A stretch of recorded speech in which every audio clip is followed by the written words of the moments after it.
Ya, ini tiap negara juga saling terkoneksi ya. Koneksinya itu beberapa hal menyangkut transaksi barang yang kita sebut dengan ekspor dan impor, bahkan juga hubungan-hubungan bilateral ya, hubungan suatu negara dengan negara lain, hubungan multilateral yaitu hubungan banyak negara yang mengurusi masalah keamanan ya, masalah keamanan kawasan gitu kan, yang mengurusi masalah kesehatan dunia. Oleh karena itu kita mengenal organisasi-organisasi di tingkat dunia itu ada Persatuan Bangsa-Bangsa atau United Nations, kemudian ada World Health Organization atau WHO yang sekarang mengelola masalah pandemi ya yang terjadi di semua negara.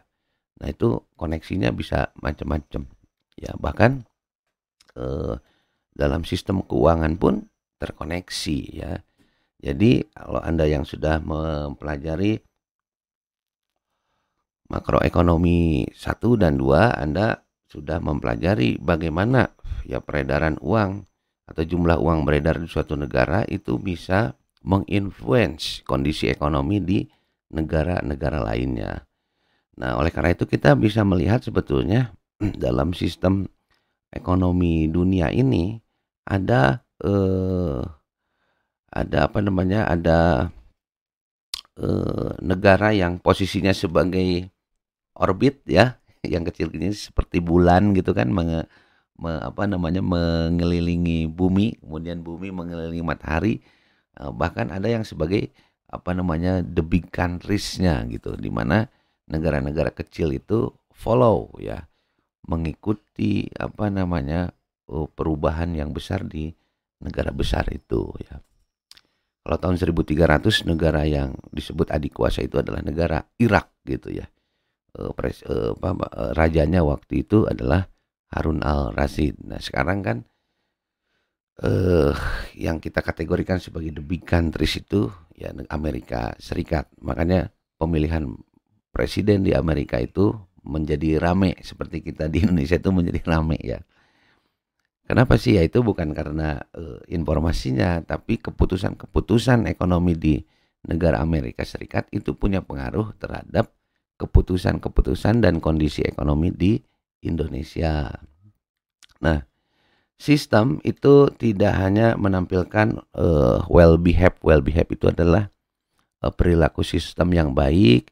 Perilaku sistem yang baik itu yang menghasilkan keluaran-keluaran yang dibutuhkan atau disebut dengan desirable behavior. Jadi perilaku-perilaku yang dibutuhkan. Tapi sistem juga eh, menampilkan undesirable behavior. Nah, frase undesirable behavior ini saya pelajari dari Donella Meadow. Nah, apa saja ini dia lari ke sini ya. Bentar ya. Belum, belum, belum. Ya ampun. Oh my god.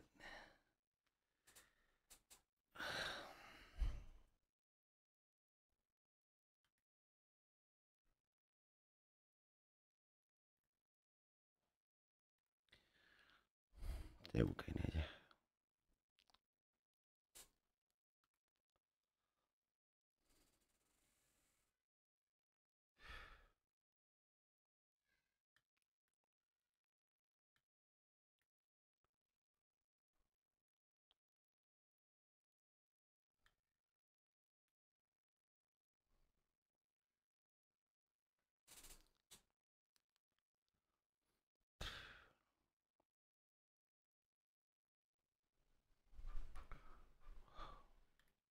Ngeheng laptopnya. Aduh, ya Allah. Oh my god. Ini yang membuat harus bersabar ya. Oke. Oke. Oke, oke. Nah,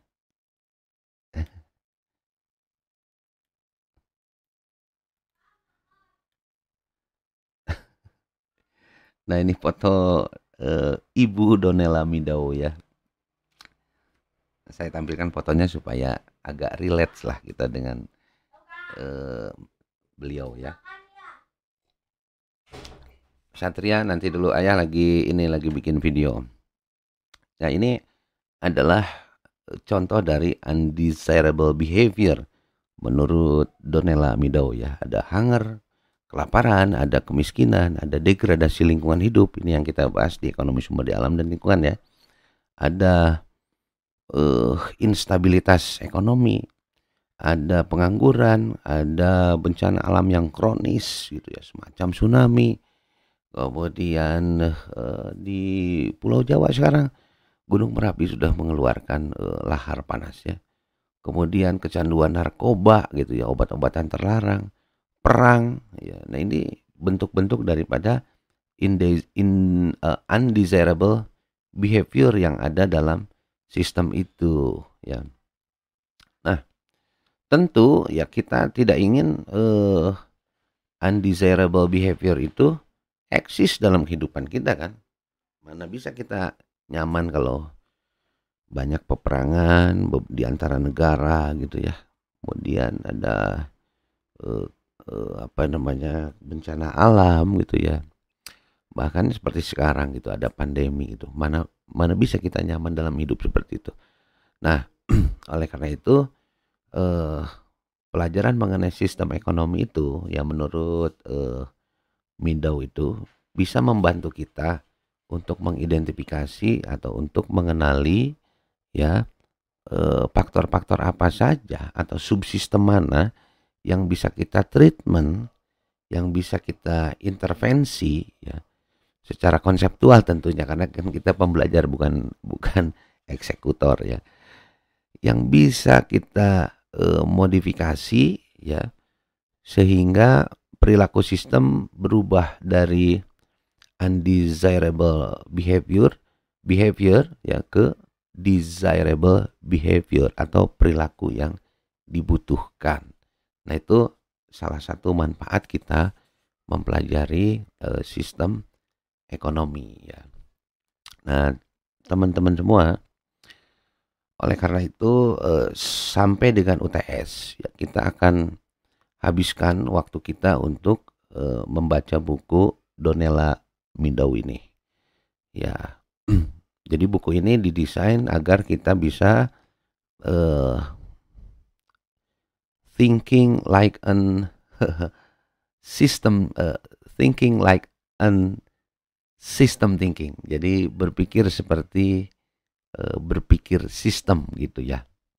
Jadi kita perlu meningkatkan level of thinking kita pada berpikir sistem.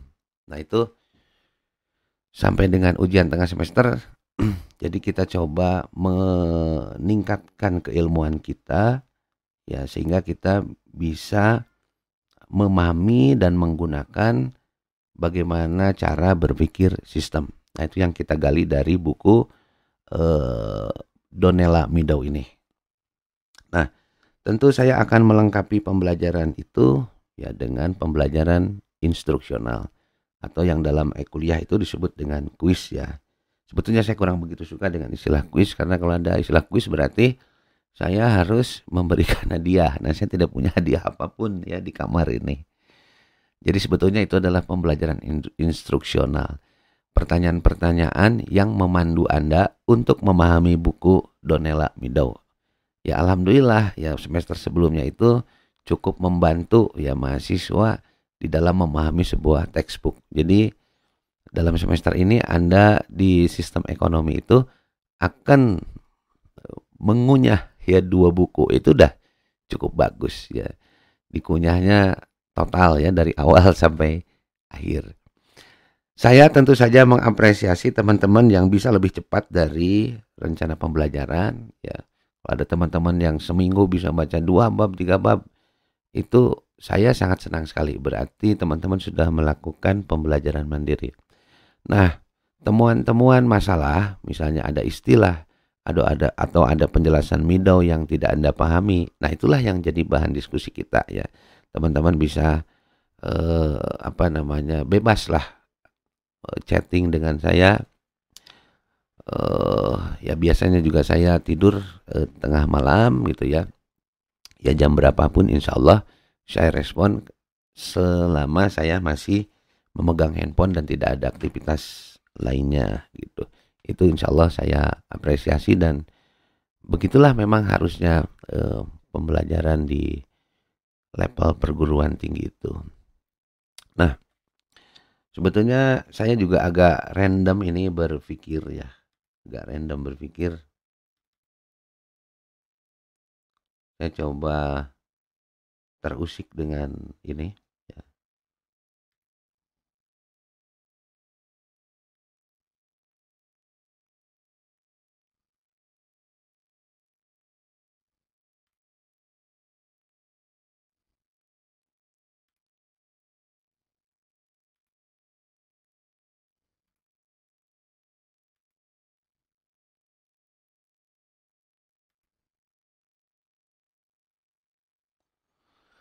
Nah, saya terusik dengan ini.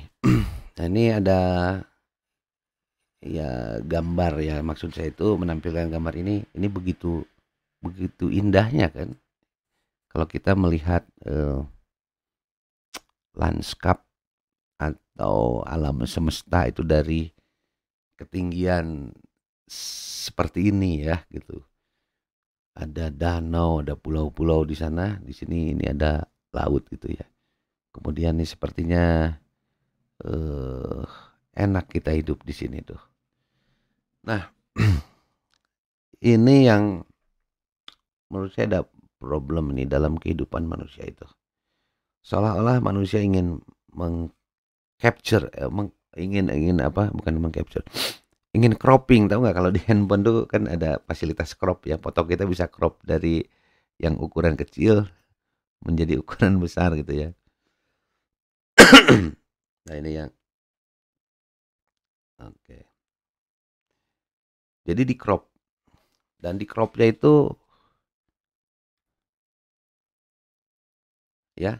Jadi seolah-olah alam semesta itu keindahan-keindahan yang ada alam semesta itu di crop ke dalam sebuah rumah gitu ya. Nah ini tentu banyak orang yang punya keinginan, ya punya cita-cita bahwa di dalam rumahnya itu ada miniatur hutan, ada miniatur danau, ada miniatur sungai gitu kan. Eh ini saya sedikit saya sharing Pak ke teman-teman ya. Menurut saya ini masalah ya. Ketika miliaran orang punya ekspektasi ingin cropping keindahan alam semesta ini dalam sebuah rumah gitu. Nah ini yang menurut saya hipotesisnya itu yang akan menimbulkan undesirable behavior ya. Tentunya orang akan hidup di miniatur ini. Padahal miniatur ini bukan kehidupan yang sesungguhnya. Kenapa tidak kita memperbaiki lingkungannya saja? Gitu. Sehingga kita bisa berinteraksi di sini secara natural ya. Kalau kita berinteraksi dalam miniatur, ya artinya kehidupan kita ada di dalam rumah itu. Padahal sesungguhnya kehidupan yang sebenarnya adalah kita keluar rumah berinteraksi dengan tetangga-tetangga kita, berinteraksi dengan komunitas-komunitas lainnya, berinteraksi dengan hutan, berinteraksi dengan laut, berinteraksi dengan sungai, berinteraksi dengan danau. Yaitu adalah ekosistem manusia ya. Kenapa tidak kita perbaiki lingkungannya? Kenapa malah alam semesta ini yang ingin kita cropping ke dalam rumah kita? Ini menjadi saya tampilkan ini sebagai bahan perenungan dan sebagai bahan diskusi di antara kita ya. Terima kasih. Assalamualaikum warahmatullahi wabarakatuh.